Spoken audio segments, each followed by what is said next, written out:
Well, welcome back everyone. Tom here with another video presentation. I won't lie, it's been a long time since I've prepared a video for YouTube.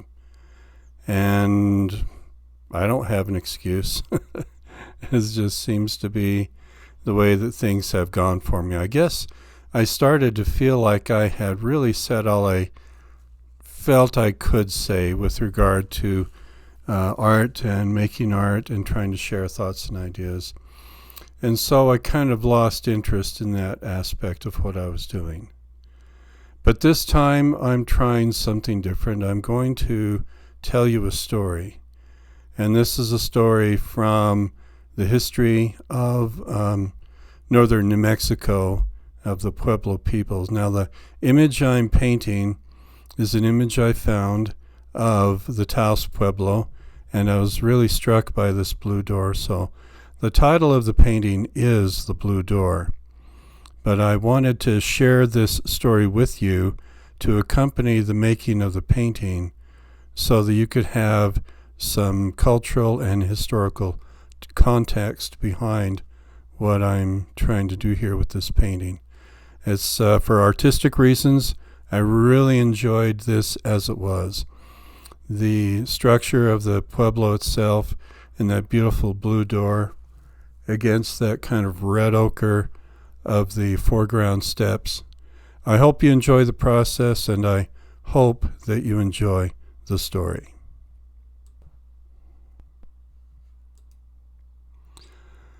So there was a man by the name of Popeye, and he was arrested, and he was whipped, and he was beaten.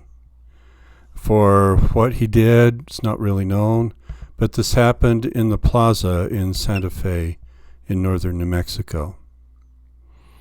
Now he was beaten and whipped by the Spanish rulers of the Pueblo people at this time of northern New Mexico.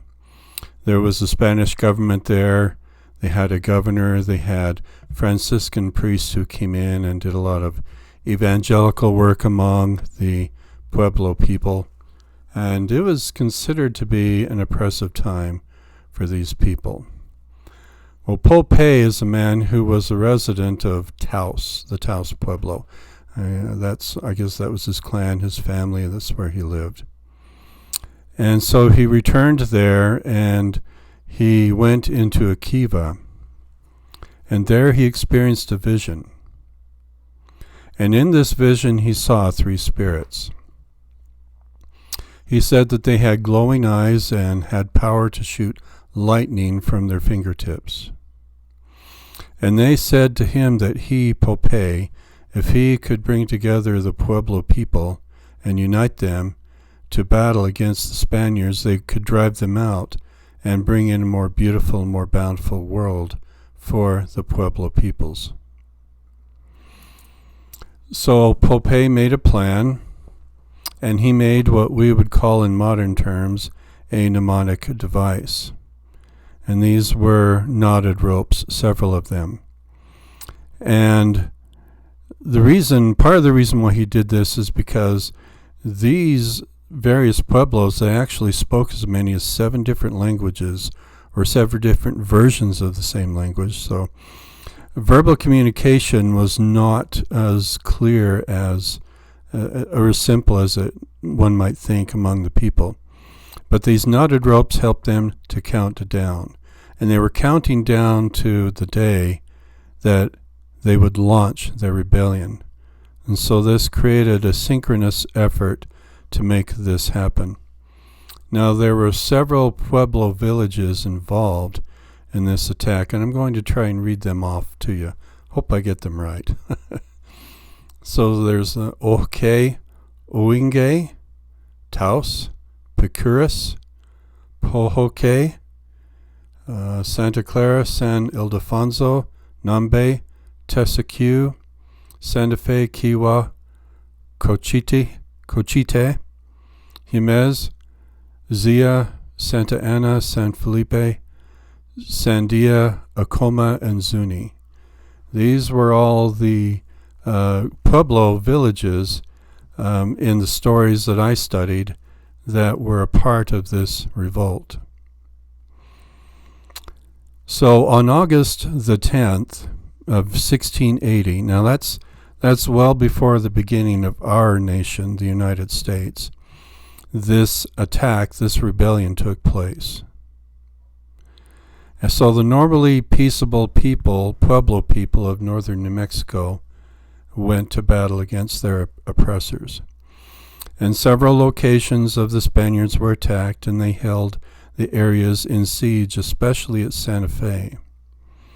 And they were able to kill hundreds of colonials as well as Franciscan monks, and they drove them out of the area, and the Spaniards were obliged to leave and go to the area of Ciudad Juarez, I believe that's in Mexico, in order to find a place to live. So Popeye and the people of the Pueblos had great success in doing so. Popeye traveled amongst the Pueblos, visiting each of the locations. So he encouraged them to burn, to gut, to destroy, and get rid of altogether what was left behind by the Spaniards. Any religious or cultural effects or accoutrements were to be left behind or destroyed. And more than that, he encouraged his people to rebuild and revive their own practices and traditions. Now, when Popeye did this, he was taking a page out of the Spaniards' book, because when a new governor was put into power over this region, it was a tradition that he would travel from one pueblo to the next, touring the villages. However, not all of the churches were destroyed. Some of the churches, after the priests were killed, were left intact and undisturbed. Why, I don't know. But while Popeye was influential among his people, he was not the monolithic leader that commanded them always to do precisely as he wanted them to do. They had freedom to act according to their will. That being said, the Pueblo people of Jemez not only burned down the church, but they also burned down and destroyed their own homes. And then they moved.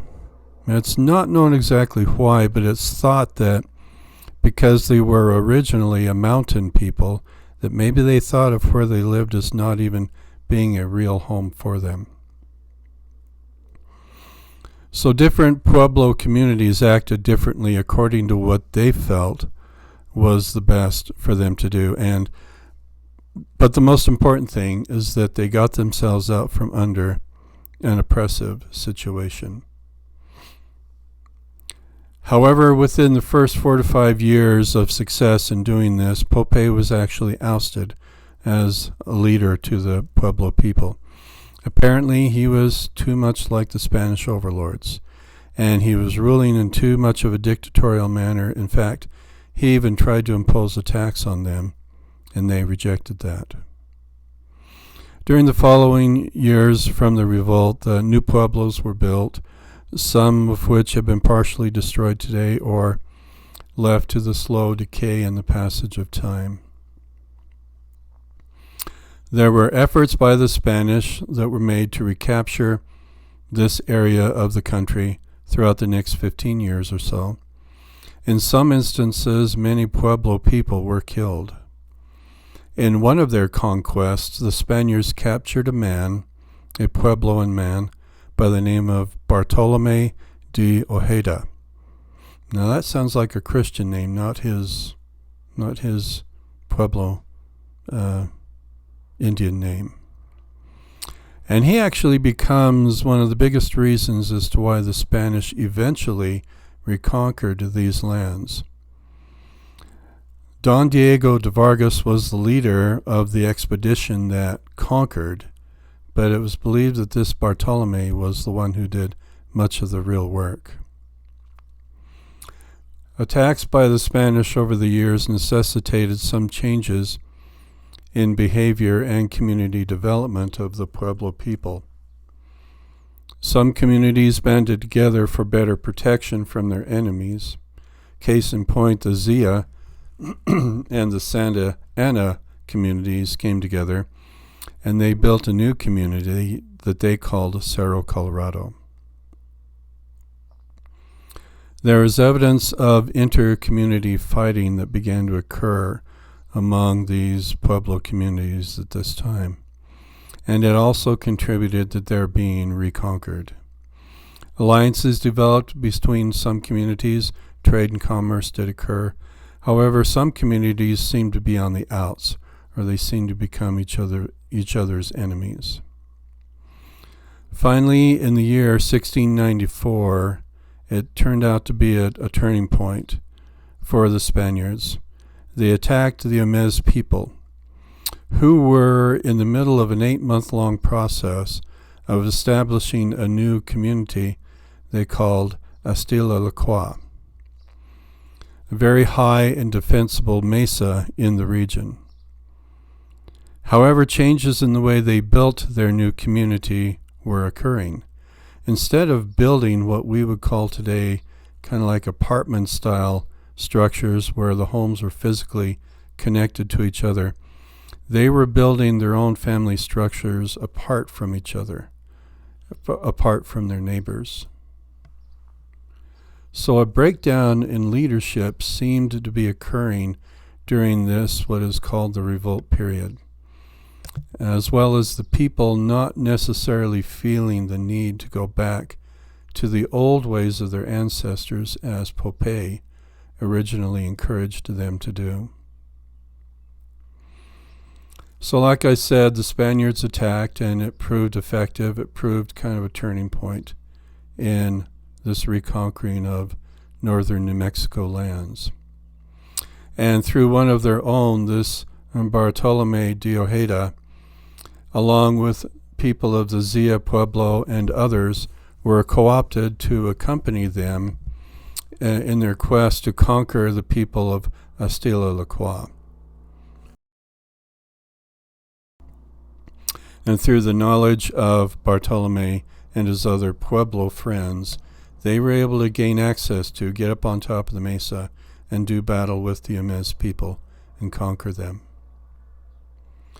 Now, there is a legend that comes from this battle that the Yamez people tell, or at least they did back then. I think they maybe do so today, I'm not sure, but it is a story of 7 warriors who had a vision from 2 of the saints of the Roman Catholic Church. It's kind of interesting that there they were fighting against their overlords, the ones who tried to control them, and they had beliefs that were anchored in both Christianity or the Roman Catholic Church and then their own traditional faith and beliefs. But in this vision they saw Santiago and St. Mary, and they gave them power to jump off of the edge of the mesa and then float effortlessly down to the valley below. And this is thought of by many as a nice story. However, there were people who actually did jump.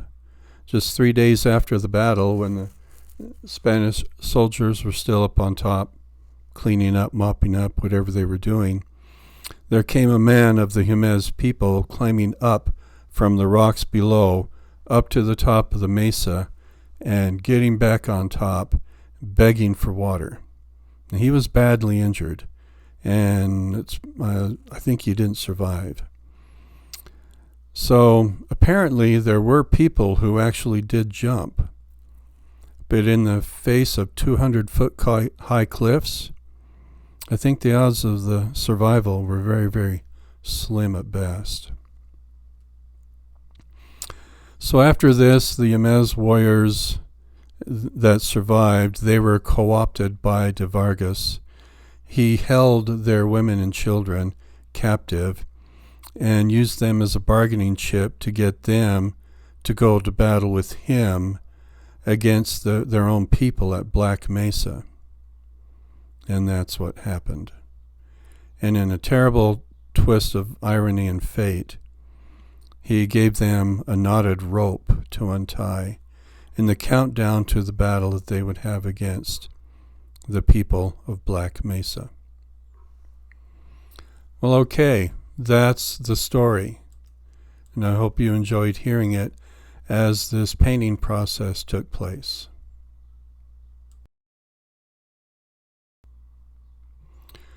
Well, for me, an interesting takeaway from that story is that each one of us has to find a way to fight for our own freedom and to have the life and to have what we want. It almost seems to be, I don't know, endemic to living life. You know, we always have to struggle for what we have, what we want, and what we get. There's always a price to pay. And of course, the Pueblo people paid a price, and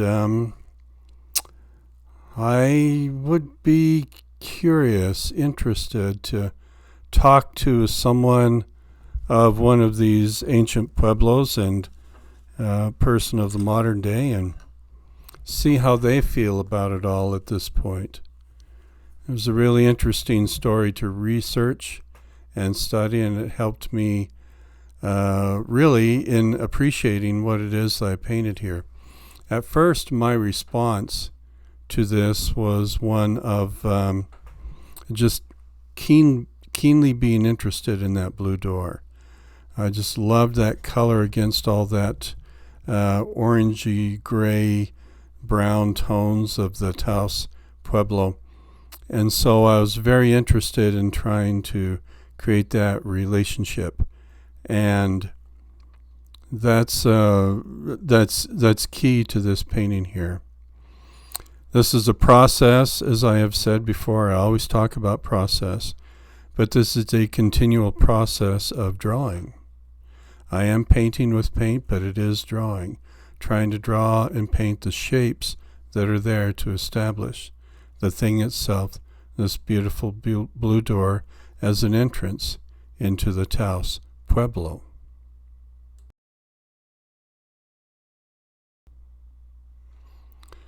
In sitting here thinking about it and watching and reviewing these videos, I'm prepping it for review by you. I find myself remembering how, as a kid, there are childhood memories of old, creaky, rickety doors going in and out the back of the house, out to the yard, out to the barn, where I would spend time and I would play and I would come back in. And there's something about this entrance that reminds me of all of that. I guess it's the blue color, the old crusty dust and dirt that is on it from rain and winter and storms and blowing winds, and just the wear and tear on the surface of it. It just feels old. It feels like a memory. At least it really conjures up memories in me. And that's what I've come to feel and appreciate about it.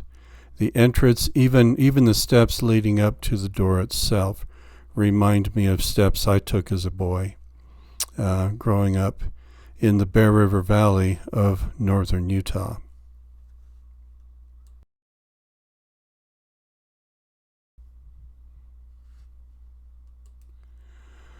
So, to review through the process, going back and reviewing the process of this painting coming together, you saw very light foundational colors, multiple foundational colors being laid down that served as a base on which to paint the local color.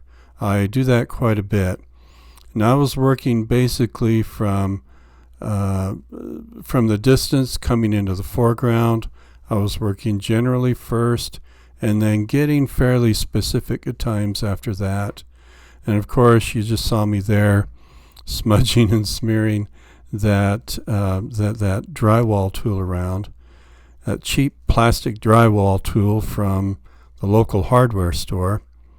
And I was just kind of getting all of that to kind of mix visually and have a kind of texture to it that I think bespeaks the nature of this thing that I'm painting, that I'm really enjoying painting. Usually I'm a big, open, sprawling landscape kind of guy, and you've seen that in some of my watercolor videos, but in this oil painting, I really enjoyed getting in to the structure of this form and the shape of things in this pueblo, the various rooms or sections of it, and how it all came together.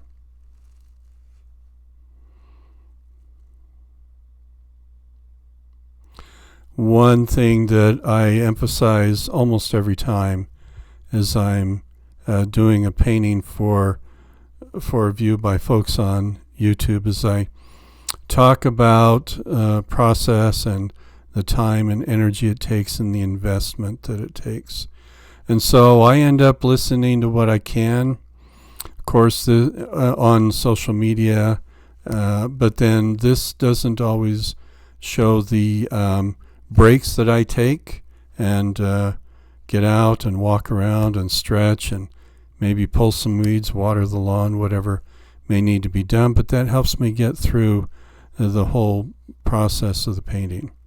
Here I've edited out and cut out all of that, and I hope you appreciate that, getting down to the brass tacks of making the painting.